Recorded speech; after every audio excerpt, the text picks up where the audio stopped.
प्रिय विद्यार्थियों नमस्कार। मैं डॉक्टर चंदन प्रकाश, लेक्चरर इतिहास विभाग, वीर विरमदेव राजकीय स्नातकोत्तर महाविद्यालय जालोर में अपने पर्सनल यूट्यूब चैनल पर आप सभी का हार्दिक स्वागत करता हूँ।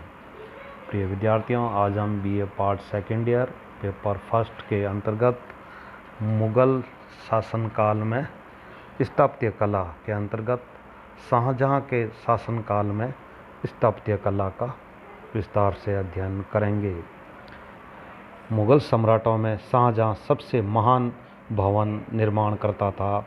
उसके काल में चित्रकार और स्वर्णकार की कला का कलात्मक संयोग हुआ। दिल्ली के लाल किले के अंदर दीवाने खास, जामा मस्जिद, मोती मस्जिद, आगरा का ताजमहल शाहजहाँ की प्रसिद्ध इमारतें हैं। यह बात उल्लेखनीय है कि संसार के पूर्वी देशों में दिल्ली के महल सर्वश्रेष्ठ है। शाहजहाँ की सब इमारतों में दीवाने खास सबसे अधिक अलंकृत है। इस पर एक लेख खुदा हुआ है जिसमें इसका वर्णन इन शब्दों में किया है: गर फिरदोस बर रुए जमी अस्त, हामी अस्तो, हामी अस्तो, हामी अस्त। अर्थात यदि पृथ्वी पर स्वर्ग कहीं है तो वह यहीं है और यहीं है।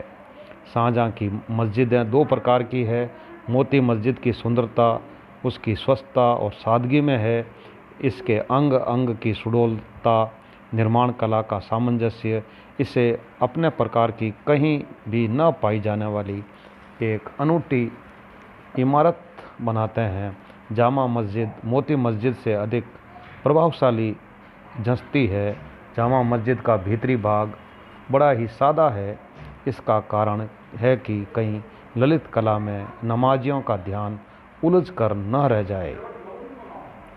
डॉक्टर होमियर्स ने लिखा है कि मूर्खतापूर्ण समानांतर रेखाओं की उड़ान की अपेक्षा उन कंगूरे कटे हुए मेहराबों, उन सफ़ेद और नीले दृश्यों का रहस्यमय प्रभाव कुछ अधिक होता है। विश्वास और सुंदरता से काट कर गढ़े हुए, काम में चमकते हुए उत्साह के सामने विश्व के महान विशालतम तमेल पगोड़ाओं द्वारा व्यक्त देवी भावना संभ्रांत, अति मितव्ययी और गदली मालूम होती है। यूनानी मंदिर की शांति में भावना को सौंदर्य के साथ मूर्त रूप नहीं प्राप्त हुआ है। प्रत्येक व्यक्ति बादलों, लहरों और वायु की संतान रूपी तत्वों के खेल से उत्पन्न देवत्वों का स्वागत करता है, जो मूल भावना को उतनी ही सरलता से व्यक्त करता है जैसे कली से फूल बनता है। दूसरे जिसके लिए देवत्व निराकार है, वे उसे पुकारते हैं और सुंदर पत्थरों की कविता के माध्यम से उसे बुलाते हैं। यह अंतर उसी प्रकार है जैसे खुशी और आनंद में है, किंतु यह कल्पना नहीं करनी चाहिए कि मोती मस्जिद में व्यक्त चेतना में कोई तनाव वाली या दुखद वस्तु है। वास्तव में प्रथम भावना शांति और स्थिरता की है। बाद में यह स्थिति आती है कि आदमी व्यग्रता अनुभव करना शुरू करता है, जैसे विश्वासी का पवित्र ध्यान प्राप्त करने में समर्थ होता है।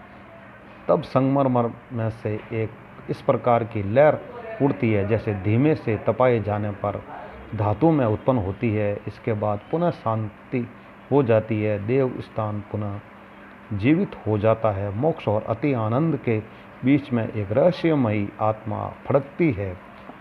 मोती मस्जिद की अपेक्षा जामा मस्जिद अधिक प्रभावशाली है। दिल्ली की जामा मस्जिद का आंतरिक भाग सादा है ताकि कला का सौंदर्य प्रार्थना के लिए एकत्र लोगों का ध्यान भंग न कर दे। जामा मस्जिद का मुख्य द्वार बहुत प्रभावशाली है।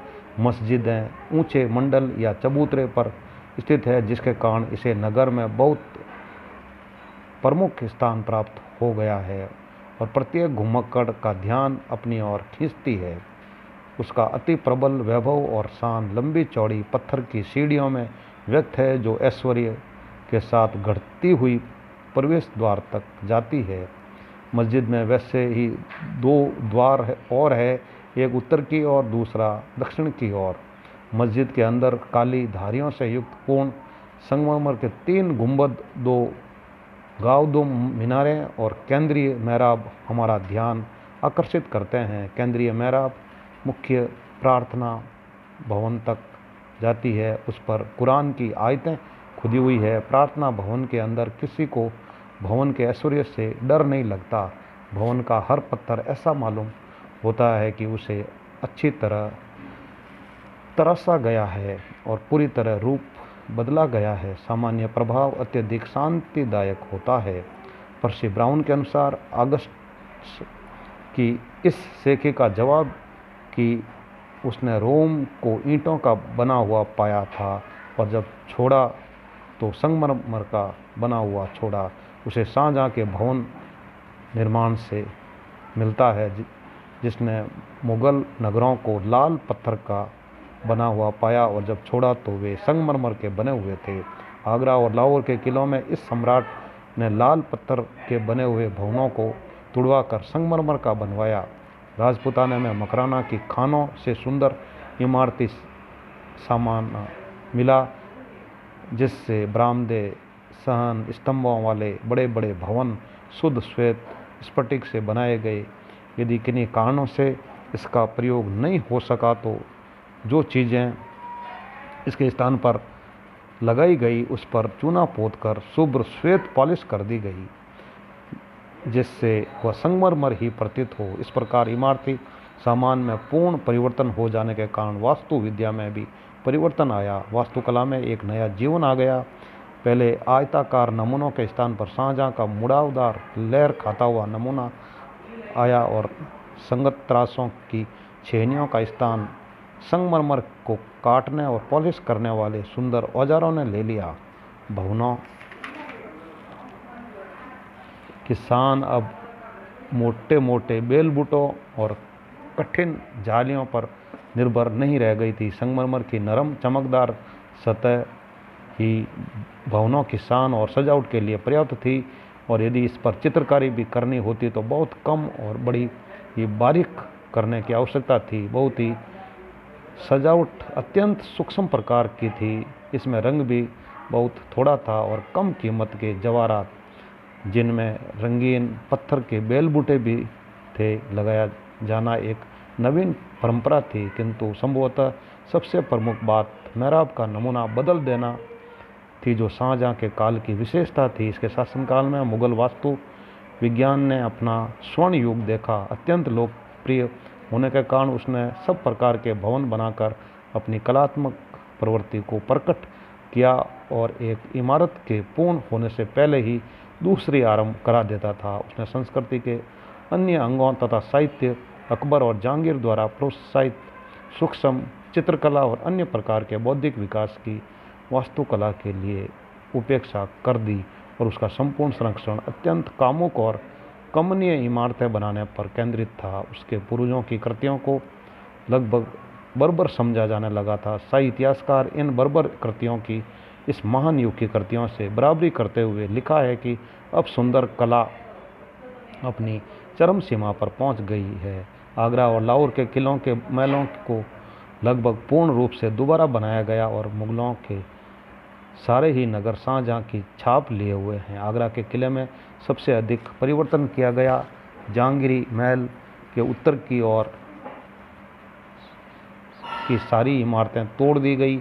उनके स्थान पर दीवाने आम, दीवाने खास महल, शीश महल, मुसम्मन बुर्ज, अंगूरी बाग, मच्छी भवन और मोती मस्जिद इत्यादि स्फटिक के बने हुए महलों ने ले ली। इन परिवर्तनों का विवरण तत्कालीन लेखों में मिलता है, जो उस समय की प्रचलित कवितामयी भाषा में लिखे हैं, लेकिन सुंदर से सुंदर शब्दों में निपुण चाटुकार भी इन इमारतों की सुंदरता का पूर्ण वर्णन नहीं कर सका। कारण है कि अपने प्रकार की अनुपम कृतियां हैं। दीवाने खास के दूर स्तंभों से गंभीर फसील पर परियों की कथाओं जैसे बड़े हुए मुसम्मन बुर्ज से बढ़कर और क्या सुंदर कृति हो सकती है। किंतु मोती मस्जिद का अनुपम सौंदर्य, जो शाहजहां की अंतिम कृति है, जिस समय यह कला अपने पूर्ण यौवन पर थी, इनसे भी श्रेष्ठ है। बहुत कम धार्मिक स्थान है जो कि दर्शक को इस प्रकार की पवित्रता की भावना का संदेश देते हैं, जैसे कि मोती मस्जिद। इसकी त्रुटिहीनता और कुशल सौंदर्य विन्यास मुगल शैली की श्रेष्ठता का द्योतक है। खुतबे की महराबों की ऊंचाई मुख्य द्वार की महराबों पर छाई हुई है।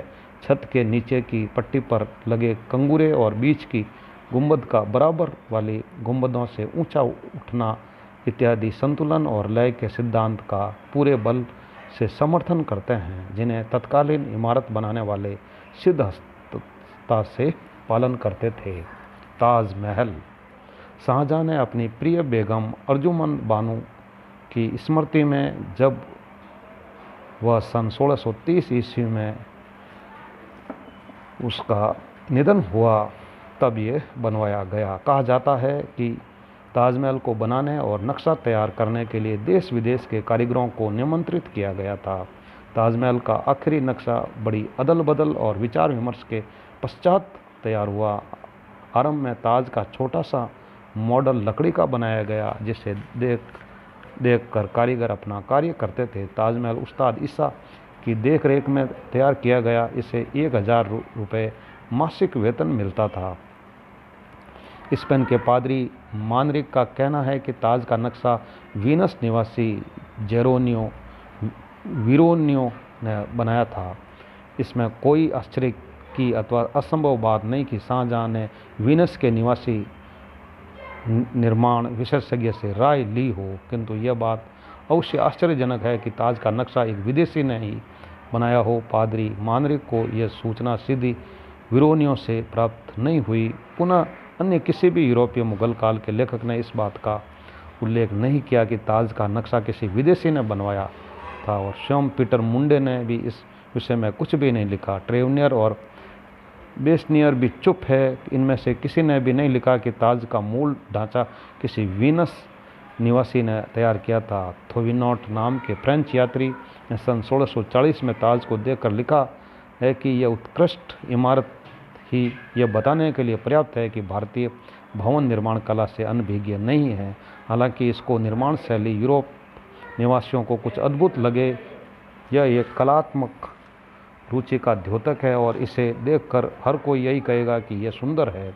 इसी प्रकार अन्य किसी समकालीन भारतीय इतिहासकार ने भी यह नहीं लिखा कि ताज का नक्शा किसी विदेशी ने बनाया था। अब्दुल हमीद लाहौरी ने लिखा है कि यह उल्लेखनीय है कि शहंशाह की सल्तनत के कोने कोने से मूर्तिकार, संगत, त्रास, राज, चित्रकारी करने वालों के झुंड आ गए। प्रत्येक कला के विशेषज्ञ अपने सहायकों के साथ इस काम में जुट गए। ये बात स्मरणीय है कि इस इमारत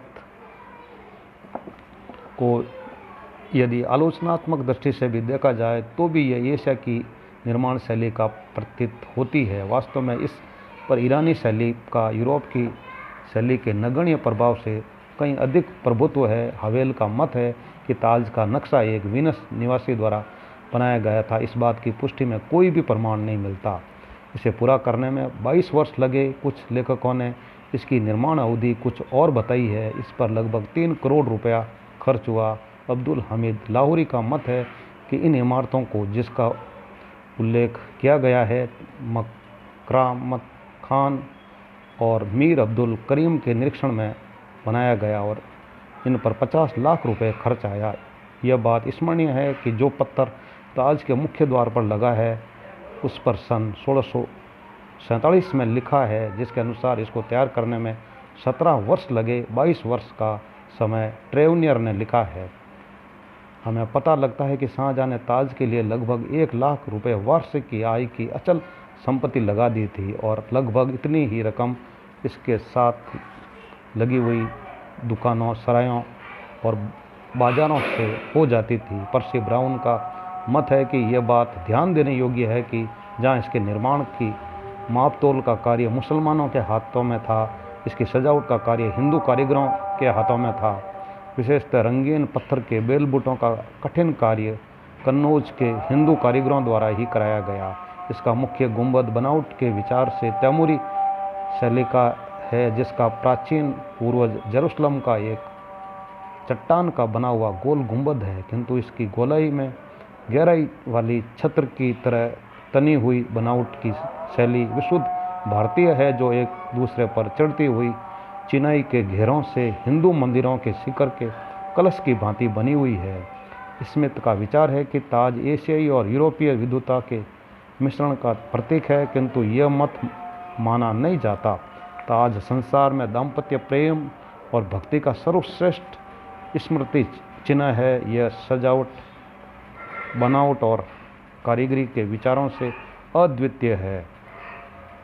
यह पत्थर में लिखी हुई कविता है। यह संगमरमर में एक स्वप्न का चित्रण है। यह अमरत्व के गाल पर एक अमर आंसू की बूंद है जो मानव हृदय से टपक कर वहाँ ठहर गई है। सर एडविन आर्नोल्ड ने ताज के विषय में जो लिखा है उनका आशय इस प्रकार है। ताज, तुम अन्य इमारतों की भांति तो इमारत नहीं हो, अपितु एक सम्राट के प्रेम की गर्वित प्रेरणा हो, जिसे चमकते हुए कल्पना जगत के जीवित पाषाणों में मूर्तिमान कर दिया गया है, जिसके साक्षात सौंदर्य रूपी शरीर में आत्मा और मस्तिष्क दोनों ही विश्राम करते हैं। शाहजहां ने स्वयं ताज के विषय में लिखा है, जिसका आशय इस प्रकार है। यदि अपराधी यहाँ शरण ले तो मानो अपराध क्षमा हो जाने पर उसका पाप हट गया। यदि एक गुनाहगार इस स्थान पर आए तो उसके पिछले सारे गुनाह धुल गए।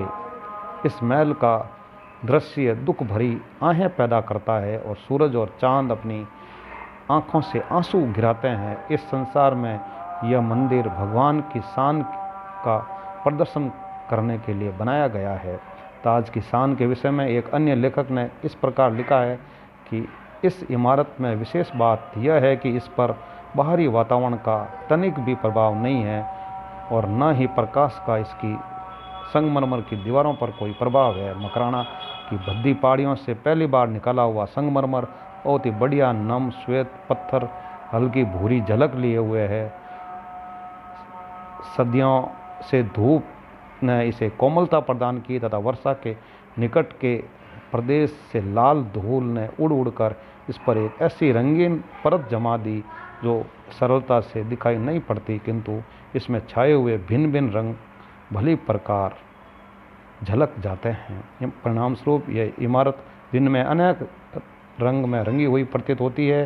प्रातः शीतल भूरी सी झिलमिलाती श्वेत, दोपहर में और संध्या में खिले गुलाबी रंग की अनेक अन्य रंगों की झलक में नाई सी प्रतीत होती है। पूर्णिमा के चंद्रमा की चांदनी में एक अद्भुत रंग इसमें भर जाता है। कभी कभी तो इसके बाग के फूलों की भूमिका में एक सौंदर्यपूर्ण चित्र खिंच जाता है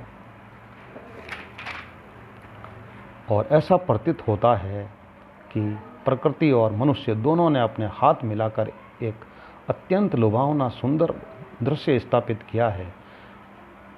फर्ग्यूसन का मत है, संभवतः संपूर्ण संसार में कोई दृश्य नहीं है जहाँ प्रकृति और कला का ऐसा सुंदर समन्वय हुआ है जैसा ताजमहल की 4 दीवारी में। केंद्रीय हॉल के पवित्र सौंदर्य को शब्दों में व्यक्त नहीं किया जा सकता। यह अध्ययन किए हुए प्रकाश के मध्यम अंधेरे में दिखाई देता है।